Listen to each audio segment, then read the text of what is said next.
Man, videos have been way too easy to make. I need to have a bit more of a challenge. Oof.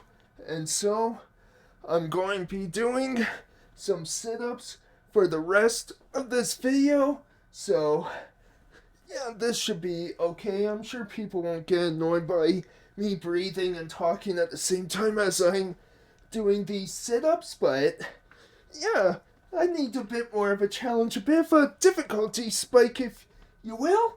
So, here we go.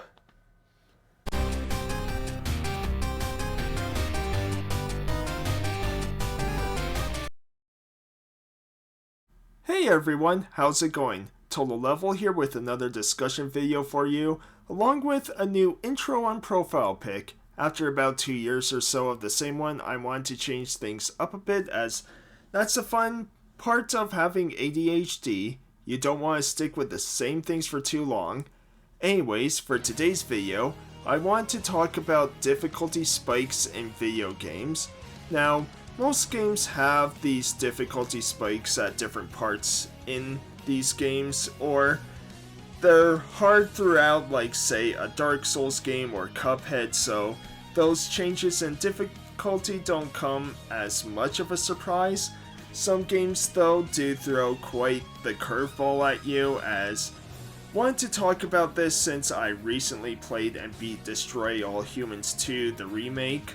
Now, before I dive more into it, I just want to throw a spoiler warning in. While I don't have all footage recorded to show you certain areas or bosses, I do like to record my own gameplay. I will still talk about certain parts of the game, or ones that I do have recorded, I will show and kind of talk about just so you all know.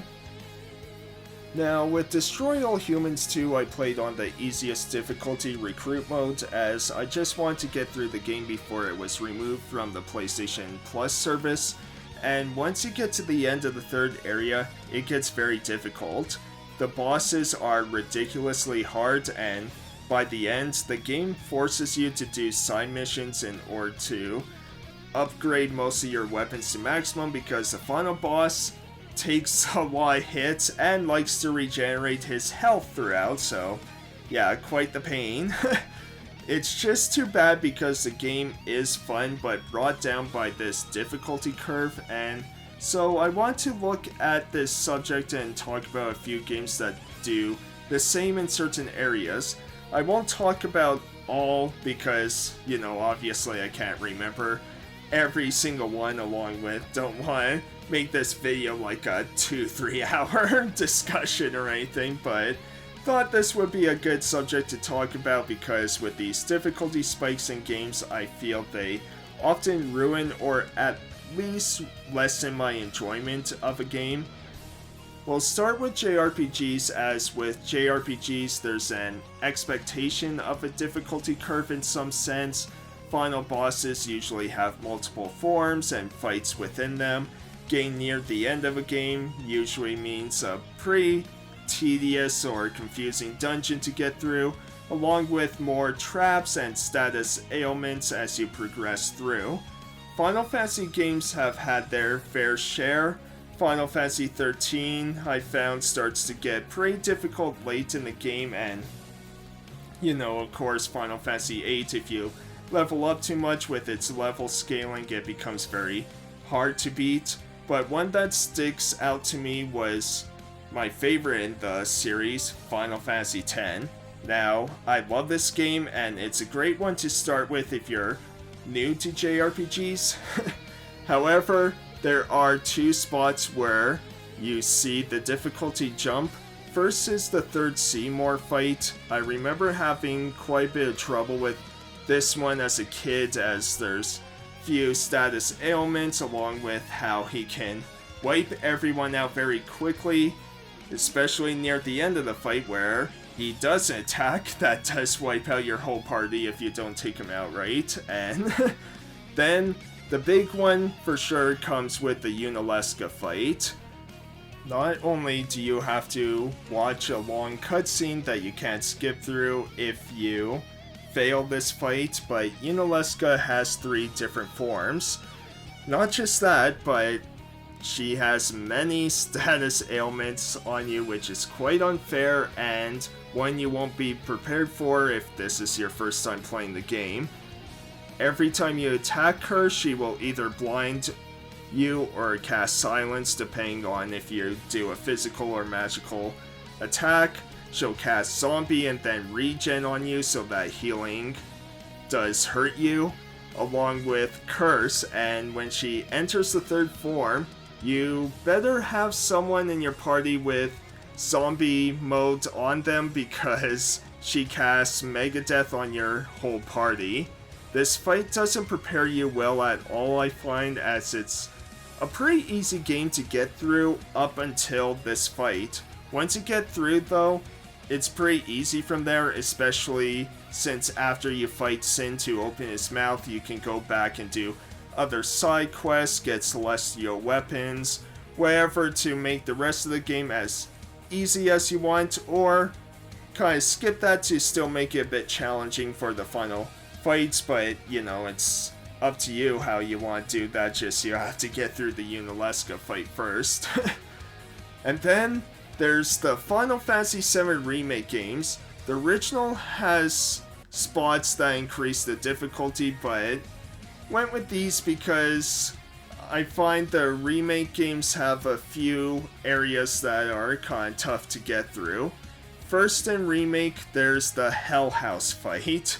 Even after replaying and knowing what to do, this fight is still the weakest in the game and just not fun, super tedious. The trick with it is you want to have kind of your 4 elemental materia of fire, blizzard, thunder, and arrow. First time I played this game, I didn't have wind magic, I didn't know I needed it, right? So, you know, felt like it took me 2-3 hours to beat this boss. Probably not that long, but it just felt that long, right? Just, to me, it's a dumb fight overall. And then with Rebirth, I found the part where you control Cait Sith by himself in Shinra Mansion at some points to not just be the hardest parts of the game, but also the weakest. There's this one boss, or I would almost say mini boss, because he's not that tough or whatever, but Cait Sith fights him by himself, and the trick is, you know, Cait Sith can use both physical and magical attacks, along with summoning the Fat Moogle as a decoy. And so you want to do that because you use that Moogle as a decoy to have the boss attack him. Otherwise, yeah, he can just attack you with a certain attack that kills you in one hit. The problem here is that, you know, one, Cait Sith just wasn't fun to control. I liked his character in the game, but was so annoying to control and play as. The other issue is sometimes even after summoning the Moogle, the boss may still attack you, resulting in a game over. Just found this to be very frustrating, and I know I'm not, you know, alone in this feeling, as this was the worst part of Rebirth. And another Square Enix game I found that got really hard pretty early on too was Star Ocean: The Last Hope. Now, I really enjoyed this game, love the combat and environments you get to visit, but it is a tough game. Early on, it's not too bad, but I would say once it gets to about the third boss, where status ailments really become an issue, trying to beat the game even on Earth mode is quite tough. And how these old Star Ocean games were kind of built, you want to beat it on Galaxy mode to unlock the next difficulty mode for you to play through, right? Because the Star Ocean games want you to play multiple times on multiple difficulties. The end of Kingdom Hearts 1 is ridiculous, as not only do you have a gauntlet of enemies to get through before the final boss, but Ansem himself is such a pain. You have around 10 fights or so, some by yourself. It was just overkill. I didn't feel this kind of drain as much as with Kingdom Hearts 2 and its end gauntlet. I actually really liked the end of Kingdom Hearts 2, how they did that, but first game here for sure I just felt exhausted. There's also Yakuza Like a Dragon that got really tough near the end. Super fun game, such amazing characters and humor, but I did find I needed to grind a bit in the later chapters. Then there's the final bosses of Paper Mario Thousand Year Door and Mario and Luigi Superstar Saga. These games are quite easy to play through, but the final bosses of each, if you're not prepared, takes a lot to beat them compared to just how tame the rest of these games were. There are other JRPGs I could talk about, but let's move on to just a few other games in other genres I remember having these difficulty curves. Kena Bridge of Spirits was quite a difficult game, even from the start. Don't let the amazing art and animation fool you. However, I remember some bosses later on and everything just being incredibly difficult no matter which modes you played on. There was also Batman Arkham Asylum.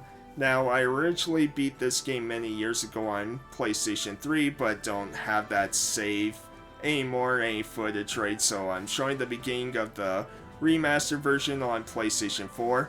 Plus, this gives me an excuse to replay such an amazing game.